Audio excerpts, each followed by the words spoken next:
আসসালামু আলাইকুম প্রিয় শিক্ষার্থীবৃন্দরা, কে এম এডুকেশন পয়েন্টের পক্ষ থেকে আপনাদের আন্তরিক মোবারকবাদ। তো আজকে আমি যে বিষয়টি নিয়ে ইনশাল্লাহ আলোচনা করতে চাচ্ছি সেটি হচ্ছে আরবিট্রেজ প্রসেস। আরবিট্রেজ প্রসেসের অর্থাৎ তত্ত্বের আরবিট্রেজ প্রসেসের একটি গুরুত্বপূর্ণ অঙ্ক। এর পূর্বে আমরা আরবিট্রেজ প্রসেসের বিশদ আলোচনা করেছিলাম। তো আজকে আমি একটি ইম্পর্টেন্ট অঙ্ক আলোচনা করব আশা করি। সেটি হচ্ছে যে কিভাবে লিভার্ড ফার্ম থেকে আনলিভার্ড ফার্মে মুভ করা যায় আরবিট্রেজ প্রসেস প্রয়োগ করার মাধ্যমে এবং উভয় কোম্পানির ভ্যালু সমান হয়ে যাবে।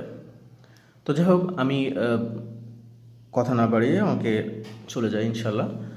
তো এখানে দেখেন, প্রশ্নে বলা হচ্ছে the levered company and the unlevered company are identical in every respect except that the levered company has 6% of টাকা 2 lakh debt outstanding as per the NI approach the valuation of the two firms are as following. তো আমি যদি বিষয়টা একটু ব্যাখ্যা করি, তো প্রশ্ন বলছে যে the levered company and the unlevered company are identical. Identical শব্দের অর্থ হচ্ছে তারা একই, অভিন্ন নয়, অর্থাৎ সব ব্যাপারে তারা এক। ইন এভরি রেসপেক্ট সমস্ত ব্যাপারে, এক্সেপ্ট বাদে, that the levered company has 6% of টাকা 2 লক্ষ ডেপ্ট। শুধু সব বিষয়ে তারা একই, অর্থাৎ তাদের ঝুঁকি সমান, তারা সমজাতীয় ব্যবসা করে, অর্থাৎ একই শিল্পের অন্তর্গত, এই বিষয়গুলোকে বোঝানো হয়। কিন্তু ডিফারেন্সটা হচ্ছে যে লিভার্ড কোম্পানির শুধু 6% সুদে 2 লক্ষ টাকা ঋণ বিদ্যমান, ঋণ আছে। As per the NI approach অনুযায়ী, তো এনআই শব্দ দ্বারা এটা বোঝানো হয় হচ্ছে নিট ইনকাম। তো এনআই আছে এবং নই আছে, NOI। নই শব্দের অর্থ হচ্ছে নিট অপারেটিং ইনকাম অ্যাপ্রোচ। তো এটা একটি ম্যাথড। তো যাই হোক, আমরা এনআই বা NOI এই বিষয়ে আজকে আলোচনা করব না। তো এরপরে বলছে the valuation of the two firms are as follows. দুইটা ফার্মকে নিম্নরূপভাবে ভ্যালুয়েশন করা হয়েছে, মূল্যায়ন করা হয়েছে। আচ্ছা, এখন আমরা দেখব যে মূল্যায়ন কিভাবে করা হয়েছে আনলিভার্ড কোম্পানি এবং লিভার্ড কোম্পানি। আচ্ছা, এখন আমরা পূর্বে একটু জেনে নিতে পারি, যদিও অনেকের জানা থাকতে পারে, আমি একটু রিপিট করতে চাই। সেটা হচ্ছে আনলিভার্ড কোম্পানি বলতে কি বোঝানো হয়। আনলিভার্ড কোম্পানি সেটা যার মূলধন কাঠামো শুধুমাত্র শেয়ার দ্বারা গঠিত, আর লিভার্ড কোম্পানি হচ্ছে সেটাই যার মূলধন কাঠামো শেয়ার এবং ঋণ দ্বারা গঠিত। আমি একটি উদাহরণের সাহায্যে যদি বলি যে লিভার্ড কোম্পানির মূলধন যদি 2 লক্ষ টাকা হয়, তাহলে সে 50,000 টাকা তাদের ঋণ আছে এবং বাকি টাকা তাদের শেয়ার। যেমন এখানেই আমরা প্রশ্নের মধ্যে অবশ্যই পরে দেখতে পারবো। তো নিট অপারেটিং ইনকাম দেওয়া আছে, সেটা হচ্ছে 60,000 টাকা আনলিভার্ড কোম্পানি এবং লিভার্ড কোম্পানির হচ্ছে 60,000। টোটাল কস্ট অফ ডেপ্ট, যেটা হচ্ছে ঋণের ব্যয়, যেহেতু আনলিভার্ড কোম্পানির কোনো ঋণই নাই, এজন্য ঋণের ব্যয় এখানে 0। আর লিভার্ড কোম্পানির ঋণের ব্যয়, ঋণ ছিল, তো ঋণের ব্যয় হচ্ছে 12,000 টাকা।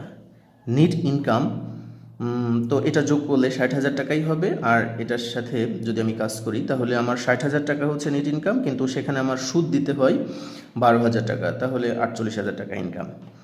এরপরে বলা হয়েছে ইকুইটি ক্যাপিটালাইজেশন রেট, যেটাকে কেই দ্বারা প্রকাশ করা হয়, অর্থাৎ ইকুইটি ক্যাপিটাল অর্থাৎ শেয়ারের যে ব্যয়টা, শেয়ারের জন্য যে ব্যয় হয় সেটা হচ্ছে 0.100 এবং লিভার্ড ফার্মের শেয়ারের জন্য ব্যয় হয় 0.111 অর্থাৎ 111। মার্কেট ভ্যালু অফ শেয়ার, অর্থাৎ বর্তমানে শেয়ারের বাজার মূল্য কী অবস্থায়। তো যখন আমরা নিট অ্যাপ্রোচে করি, তখন এইভাবে করতে হয়, নিট ইনকামকে কেই দ্বারা ভাগ করলে শেয়ারের মান বেরোয়। তো যাই হোক, ওনারা অ্যান্সারটা দিয়ে দিয়েছে, আমরা তো কাজটা করব না। তো অ্যান্সার দেওয়া হচ্ছে 6 লক্ষ টাকা এবং লিভার্ড কোম্পানির এসের পরিমাণ হচ্ছে 4,32,000 টাকা। আচ্ছা, এরপরে বলা হয়েছে মার্কেট ভ্যালু অফ ডেপ্ট। যেহেতু আনলিভার্ড কোম্পানির ঋণ নাই, এজন্য তার বাজার মূল্য, ঋণের বাজার মূল্যও নাই। অপর পাশে লিভার্ড কোম্পানির ঋণ ছিল, তো তার বাজার মূল্য হচ্ছে 2 লক্ষ টাকা। Total value of the farm, মোট যে ভ্যালুটা, কোম্পানির যে ভ্যালু, সেটা হচ্ছে আনলিভার্ড কোম্পানির 6 লক্ষ টাকা এবং লিভার্ড কোম্পানির হচ্ছে 6,32,000 টাকা। আচ্ছা, সাধারণত ম্যাক্সিমাম টাইম এমন হয় যে লিভার্ড কোম্পানি থেকে আনলিভার্ড কোম্পানির ভ্যালুটা বেশি হয়। তো যাই হোক, এখানে লিভার্ড কোম্পানির ভ্যালুটা বেশি আছে। তো এরপরে আমরা প্রশ্নটা আরও সুন্দর করে পড়ি, বিস্তারিত যেটা আছে। অপর পাশে আছে যে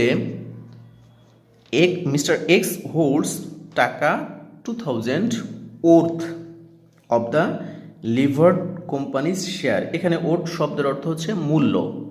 বলা হচ্ছে যে মিস্টার এক্স ধারণ করেছে 2000 টাকা মূল্যের লিভার্ড কোম্পানির শেয়ার, অর্থাৎ মিস্টার এক্স হচ্ছে লিভার্ড কোম্পানির 2000 টাকা শেয়ারের মালিক। Is it possible for mister X, এটা কি মিস্টার এক্সের জন্য সম্ভব, টু রিডিউস, হ্রাস করা, হিজ আউটলে, তার বিনিয়োগ, to earn same return through, মানে মাধ্যমে, দ্য ইউজ অফ আরবিট্রেজ। সুন্দর করে বললে বলা যায় যে মিস্টার এক্সের দ্বারা কি সম্ভব যে বিনিয়োগ হ্রাস, সেম আয় করবে কিন্তু বিনিয়োগ হ্রাস হবে, সেটা আরবিট্রেজ প্রসেস ব্যবহারের মাধ্যমে। অর্থাৎ আরবিট্রেজ প্রসেস প্রয়োগ করার মাধ্যমে ইনকাম একই হবে কিন্তু বিনিয়োগ ভিন্ন হবে, অর্থাৎ বিনিয়োগ কিছুটা সে রিডিউস করতে পারবে। এটা কি ইম্পসিবল? যদি হয় তাহলে ইলাস্ট্রেট, অর্থাৎ যদি হয় সেটা ব্যাখ্যা করতে হবে, ইলাস্ট্রেট করতে হবে, মানে ব্যাখ্যা করতে হবে। তো অন্যান্য অঙ্কে পার্সেন্টেজ, এখানে পার্সেন্টেজ উল্লেখ করা থাকে যে সে কত পার্সেন্টেজের মালিক, কারণ পার্সেন্টেজটা জানতে হবে, এটা একটা ইম্পর্টেন্ট তথ্য। কিন্তু মজার ব্যাপার হচ্ছে এখানে পার্সেন্টেজ উল্লেখ করা নাই, অর্থাৎ সে বলছে 2000 টাকা শেয়ারের মালিক, কিন্তু কত পার্সেন্টের মালিক সেটা বলা নাই। তো আমাদের প্রথম ওয়ার্কিংস যেটা হবে, কার্যটিকা, সেটা আমাকে পার্সেন্টেজটা বের করে নিতে হবে। তো এই লিখেছি percentage of ownership in levered farm, অর্থাৎ লিভার্ড ফার্মে সে মালিকানা কতটুকু মালিক। তো আমি যেহেতু 2000 টাকার মালিক, আর আমার লিভার্ড ফার্মে মোট শেয়ারের ভ্যালুটা কত ছিল সেটা আমরা একটু দেখে আসি। তো এখানে দেখেন লিভার্ড কোম্পানির শেয়ারের ভ্যালু ছিল 4,32,000 টাকা। তো যার কারণে এখানে কি করা হয়েছে, 2000-কে 4,32,000 দ্বারা, মোট ভ্যালু দ্বারা ভাগ করে 100 করলে পার্সেন্টেজ বেরোবে 46.46%। আচ্ছা, এখন আমি মূল উত্তরে যাব ইনশাল্লাহ। Position of the investor. আচ্ছা, বিফোর আরবিট্রেজ ইন ফার্ম এল, অর্থাৎ আরবিট্রেজ প্রয়োগ করার পূর্বে যখন সে এল ফার্মে ছিল তখন সে তার কি অবস্থা ছিল সেই বিষয়টি। তো আমরা এখানে শেয়ারের মূল্যটা জাস্ট কাউন্ট করব। শেয়ার, যেহেতু এটার মূল কথাই হচ্ছে, আরবিট্রেজের মূল কথা যে অধিক মূল্যের শেয়ার এর কোম্পানির শেয়ার বিক্রি করে কম মূল্যের শেয়ার ক্রয় করবে, এটা। তো আমরা এখানে দেখেন বিষয়টা, ভ্যালু অফ ইনভেস্টমেন্ট গিভেন, যেটা দেওয়া ছিল 2000 টাকা, সে কিন্তু মালিক, 2000 টাকার মালিক ছিল, এটা দেওয়া আছে। অনেক সময় পার্সেন্টেজ থাকতো, যদি পার্সেন্টেজ থাকতো আমরা এখানে বের করে, পার্সেন্টেজ আকারে বের করে এখানে বসাতাম। তো যেহেতু টাকাটা দেওয়া আছে, আমি সরাসরি টাকাটা বসাই দিয়েছি। তো আমার মোট হচ্ছে 2000 টাকার টোটাল অ্যাসেট।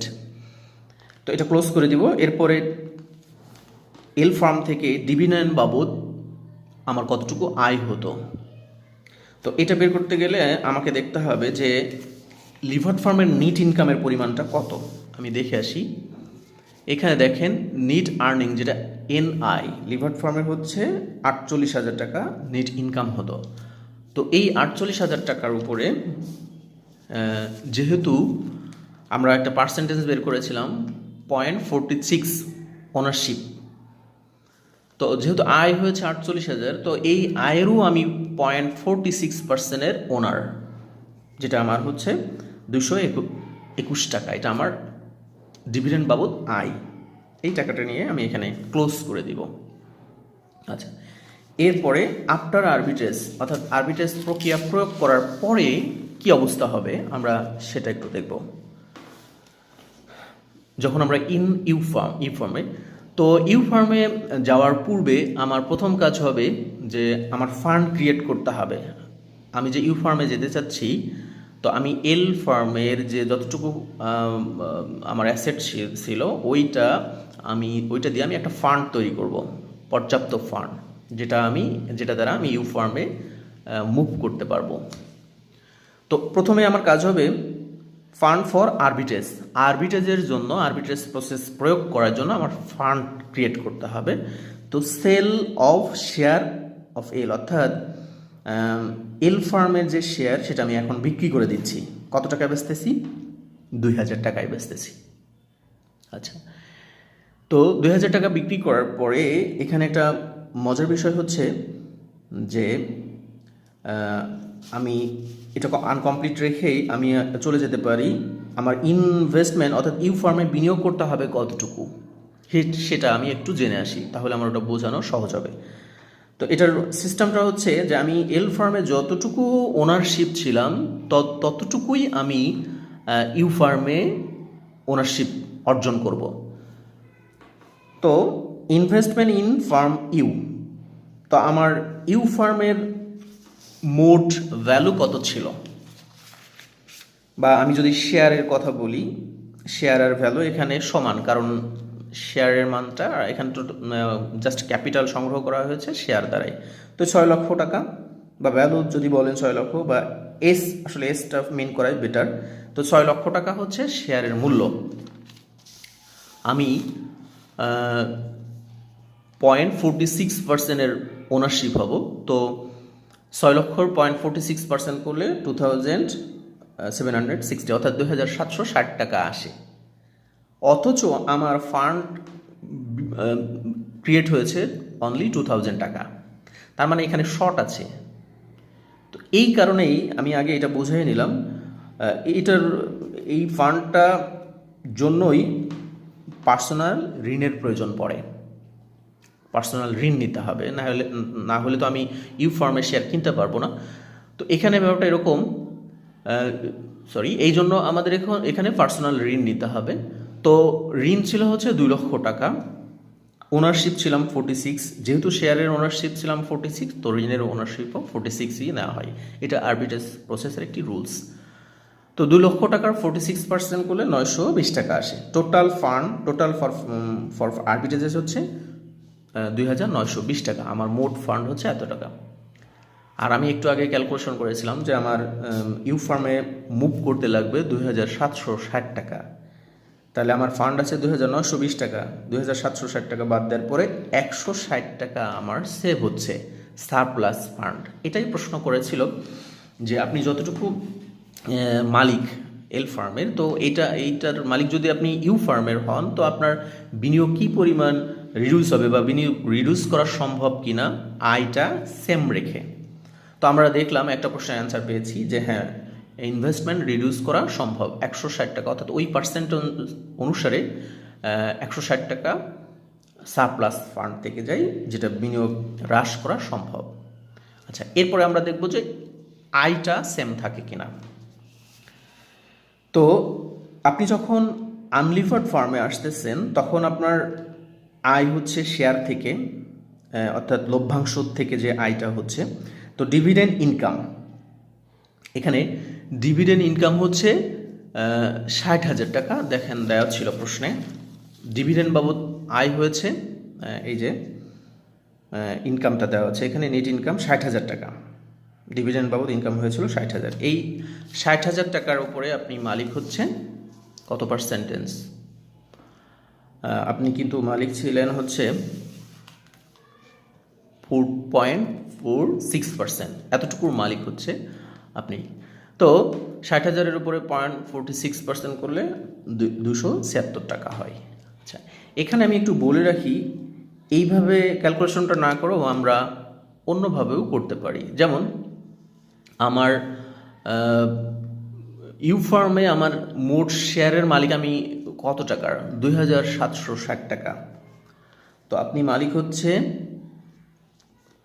2760 টাকার মালিক, এত শেয়ারের মালিক। আর এই শেয়ারের উপরে আপনি লভ্যাংশ পাবেন, সেটাই আপনার আয়। তো এখানে লভ্যাংশের রেট দেওয়া ছিল, যেটা হচ্ছে বলা হয়েছিল প্রশ্নে, এই যে দেখেন কেই দেওয়া ছিল, কেই দেওয়া ছিল হচ্ছে 0.100, এটা হচ্ছে কেইর মান, কস্ট অফ ইকুইটি, যেটা ডিভিডেন্ড প্রদানের রেটকে বোঝানো হয়।